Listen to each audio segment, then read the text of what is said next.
Hey everyone, welcome to Princess the Gay. I'm your host Connie, and today we're here with my blind reaction to episode 3 of One Piece LA.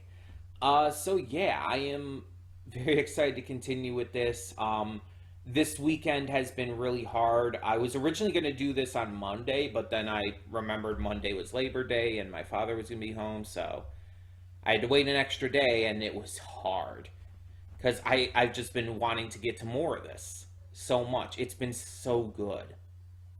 It's been so damn good. Just as a massive One Piece fan, as someone who does claim One Piece to be my favorite piece of media of all time, um, I, like I had said before, was going into this excited because of everything I had been seeing had been looking amazing, but also still a little nervous, still a little skeptical. I was still worried that it might not end up living up to the high expectations that were set before me. But the first two episodes have blown me away. The actors all do a phenomenal job. The vibe is just there. It feels like One Piece. Down to the writing, the dialogue, the characters, the costumes, the sets, even the direction and everything. It just feels like One Piece to me.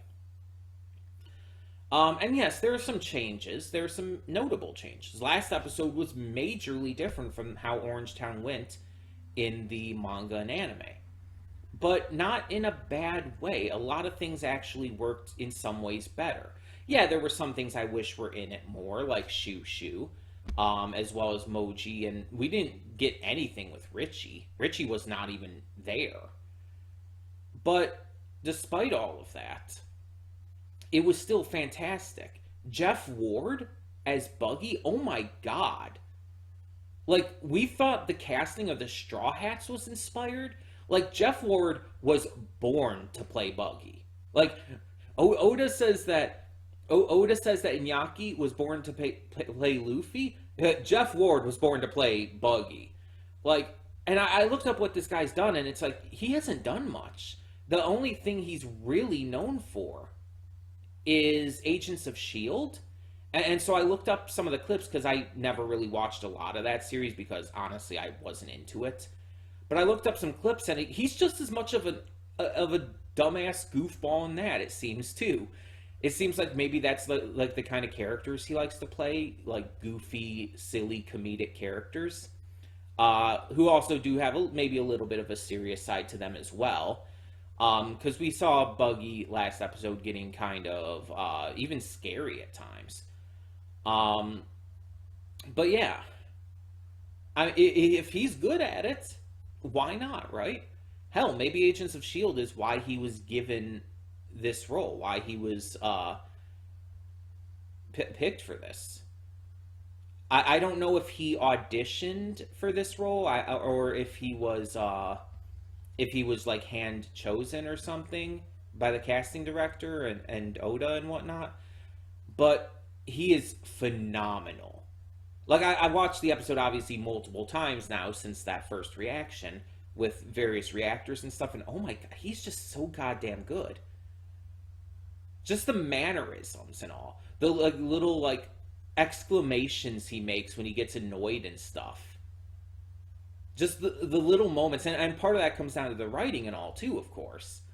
Like when he's trying to get Luffy to tell him where the map is while Luffy's in the tank, and Luffy's like, "I'll never tell you." He's like, "Well, why not?" And he punches the glass, and then his reaction afterwards, like the pain from punching the glass, it's like, "Oh my god." He's perfect. Again, it's different than the manga and anime's Buggy. There's something Buggy does in the manga and anime that I couldn't see Jeff Ward's Buggy doing. But he does Buggy in his own way, making the character feel fresh, exciting, and very, very cool. And if we do get to Logtown in this season, or if maybe we do it next season or whatnot, either way, it's like I'm going to be excited to see more of him. Maybe we'll even see Little Buggy's Big Adventure. um, Though considering I don't think we're getting Gaimon in this series, that part's gonna be cut out, which kind of sucks because I really like Gaimon. But I believe it has been pretty much confirmed we're not getting that. I feel like that would be hard to do though, have the guy in the chest. But at the same time, they did Little Buggy, so maybe not. I don't know. But they can't have everything, of course. It's impossible to have everything. Plus, I think Gaimon is Gaimon filler. I don't know. No, he is canon because he is at least in the cover stories of the manga. I think when the Straw Hats go there, I think that's canon. I think that's part of the manga. God, it's been, I read the manga up to Alabasta. I don't remember a lot of it. So to be fair, but I know the Buggy stuff is cover stories. Little Buggy's Big Adventure is cover stories. I know that much. Anywho, um, with this episode, we are going into the Syrup Village arc, which means we get our boy Usopp, we get Jacob coming in, and I'm very excited for that. Again, from all the promo stuff and everything, like he's honestly been the one I've been most excited for out of the Straw Hats, for this season, obviously, which is really interesting. But also not like if you know me, you know I actually love Usopp. And hell, if you watched the episode of the regular series that I put up today, the anime, I kind of defend Usopp in that a lot. In fact, I go on a little thing about how he's one of my favorites of the Straw Hats. Um, but yeah, I really like Usopp, and so I was really excited for this, and I can't wait to see him running through the town yelling the pirates are coming. God, like that might get me. Like I almost cried. Well, actually, I did start to cry, but I kind of like got myself out of it by the fact that the video started to freeze at exactly that moment in episode 2 when Shanks was putting the hat on Luffy's head. Um, that part was getting me, and then the video started to stick a bit, and it kind of brought me back out of it. But um, there's some stuff here that might make me cry. Plus, we're gonna get to see Mary and Kaya and Klahadore, the former Kuro of the Thousand Plans. Gonna get to see Django. I still don't know if onion, carrot, and pepper are in this. I kind of assume they almost have to be, because they are a major part of Usopp's character in this season. They aren't just like super minor characters. They have a notable role. But I haven't heard anything about their casting or anything. I don't know. They might be like not like giving a lot of info just to protect the child actors, though. That's a possibility. Um, but yeah, I'm very interested to see how this is done. Um, there's enough time for this to be multiple episodes, but we also have the Baratier and Arlong Park. And Arlong Park is without question going to be multiple. And I feel like Baratier has to be too. So we might not get Logetown this season. Because if this Baratier and Logetown are all 2 episodes, that will finish out the season. So we might finish off after Arlong Park, and Logetown might be next time. That's kind of what I'm guessing right now. Because I can't see any of these next 3 arcs being done in 1 episode. I just can't see. Even with being double length and even with, cutting things out and everything and changing things around a bit, I can't see it. I wonder if they're for Usopp's lies though, like the lies he's telling Kaya. I wonder if they're gonna take those directly from the series, like the landing on the island that was actually giant goldfish poop and stuff. I wonder if they're gonna take those directly from the anime, the manga and anime, or if they're gonna make up their own. Maybe a mix of both. Um, but either way, I'm very excited for this. This is gonna be fantastic. I just know it. Um, and the pirates are coming, so we should get going. When the screen fades to black, pause this redirect and go to the description below. Follow the link to the reaction, and after you watch it, come back here to the redirect and resume play. Because after fades black and then fades back in, everything from that point forward will be my afterthoughts and will contain spoilers to the episode. So, that being said, thank you so much for tuning in, and I will see you at the reaction. And we are back, and we'll begin with spoilers in 3, 2, 1, now. I was not thinking the Marines were going to get there until after this was all over and the crew left. The fact that they're there now is very different. And how is that going to play out with the battle with Kuro and Django and everything? Also, Django didn't even appear in this one. So I guess he's only going to appear in the next episode. Just like with last episode, with Orangetown, there were a lot of differences here. A lot. There were some things that were built up differently, of things that were just executed, the order of things and all. Obviously, we don't have the kids there, which is surprising, but not... It doesn't ruin anything. The only... So far, with all 3 of these episodes, we did get the only change that I actually am not a huge fan of. It doesn't ruin anything. It doesn't, like, hurt the overall series or anything to change it this way. But it's just, I just vastly prefer how it was before in the manga and anime. And that is, like I said in the reaction, the fact that Luffy didn't immediately know that Usopp was the son of Yasopp. That was a big thing in the manga and anime. Like, he was the one, Luffy was the one who told him. It's like, I know who your father is. Your father is Yasopp. He's with Shanks' crew and everything. And in this one, instead, Usopp has to mention that his father is Yasopp before Luffy realizes that. And I don't know, I just like the fact that he knew. Because it showed, it showed the flashbacks where Yasopp was always, like, bragging about Usopp and showing all this love for him. And this, with the way that this is done differently and not having those flashbacks, it almost implies a little more that Yasopp is more of, you know, a deadbeat dad who abandoned his son rather than someone who does still care for and greatly adores his son, like was shown in the manga and anime. It kind of seems like he just doesn't care anymore now with this. And again, it's like that's not necessarily true. It's just it's implied a lot more than it was in the manga and anime that could be the case. With the fact that apparently he never talked about having a son named Usopp, who would be the same age as Luffy and everything. It's a little disappointing. Also, we see that Usopp seems disappointed that Luffy knows him and hung out with him and everything. He seemed like he was disappointed that his father never hung out with him, and that was never a thing either.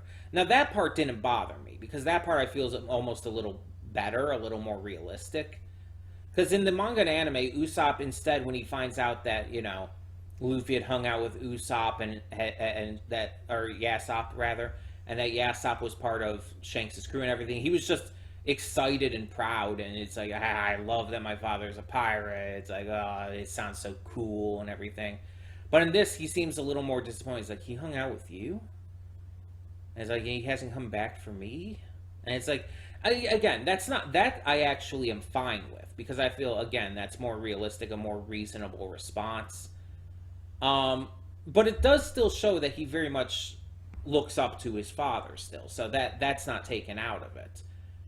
Again, this is the only issue with any of the changes I've had, and the fact that it's more of a nitpick than anything is still saying a lot. The fact that my only issue with these changes has been a nitpick, just over the fact that I would have preferred that Luffy already knew, I think that would have been better. but it's a nitpick. It's super minor. Um, Things are being done notably different here, and again, I don't mind that. And for the fact that it is live action and there's less episodes and all, kind of has to be done that way. So, yeah, it works. It works. The again, the basic feel, the vibe, the idea, and everything of the story is still all here. Um, Bucci and Sham being there, though, is interesting as a choice. The Well is also a completely new addition. Uh, I'm just interested to see Django come in next episode, and he better be moonwalking. He better be moonwalking.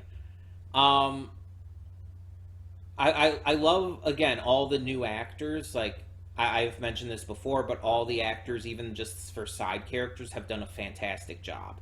Even someone who's like as minor in this as Mary, he was great. This actor who portrayed him was fantastic. He got that caring, loving nature for Kaya perfectly down.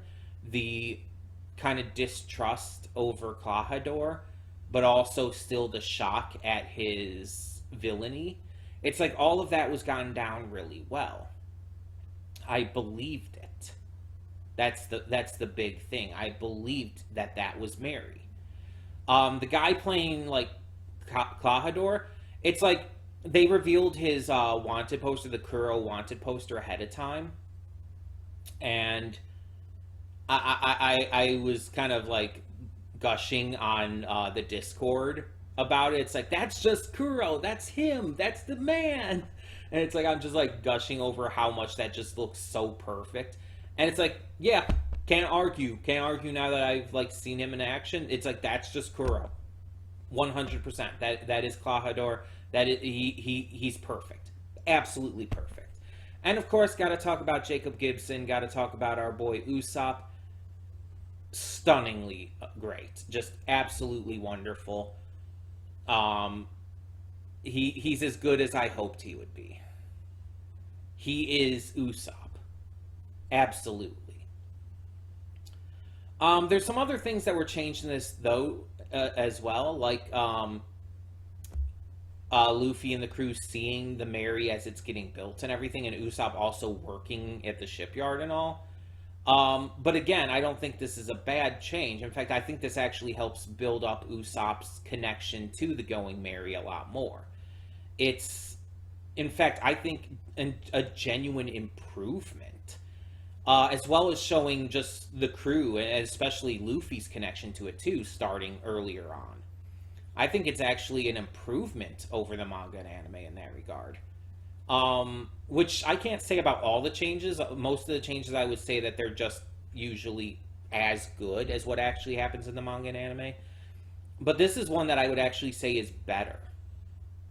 We also see a bit of Garp playing Go with Kobe, and once Kobe starts going more on the offensive instead of the defensive, he starts just kicking Garp's ass at it, which is hilarious for a number of reasons.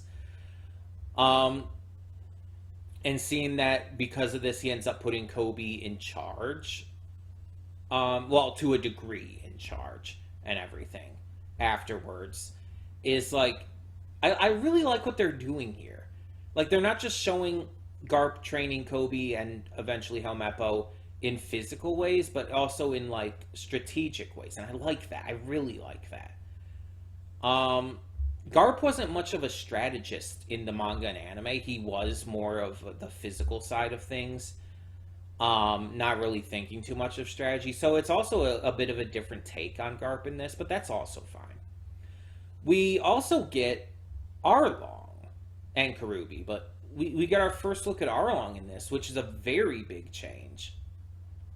Arlong was only briefly seen during the Baratier arc, on a wanted poster, and then we actually got to meet him for real in the in Arlong Park in the manga and anime. But here we're getting to meet him a lot earlier, and he's interacting with Buggy and stuff. He's becoming more of like this big force that they're working up to in this series. This change is massive, honestly. To see that the other pirates fear him, and that he's kind of like demanding tribute from them and stuff is really fascinating. It goes along with his character. It works perfectly for his character. But it's such a wild change. And again, not for the worse by any means. And the actor portraying him, fantastic. Absolutely fantastic. He's so intimidating. You got the racist side of him on full display right away with his hatred of humans and everything. It's just like I can't complain about any of these actors. Kaya was amazing. Even this random villager who's accosting Usopp was great. Like, he really came across really well in that. Usopp's mom, for the very small flashback we got her in, was great. It's just like I just love this. It's just fantastic. Again, very different, a lot of changes, but nothing negative to report on, except again the one little nitpick. But like I said, it's a nitpick. It's not that big a deal. Either way, tell me in the comments below, what did you think of this episode of One Piece LA? Did you love Jacob as Usopp as much as I did? Did you love Klahadore? What did you think of the changes? What did you think of Nami's conversations and connections with Kaya? That's pretty different. What do you think of Kobe and the Marines coming in at the end and believing Usopp's cries for help? How is that going to go down? Let me know your thoughts on all that and more, as long as you do not leave any spoilers for the rest of the episodes in the comments below. I want to remain spoiler free, even though all the episodes have already been released because Netflix. I am doing them, one at a time, and so I don't want to be spoiled. So let me know in the meantime your thoughts, and for now, I'm Connie, and I'm signing off. See y'all next time.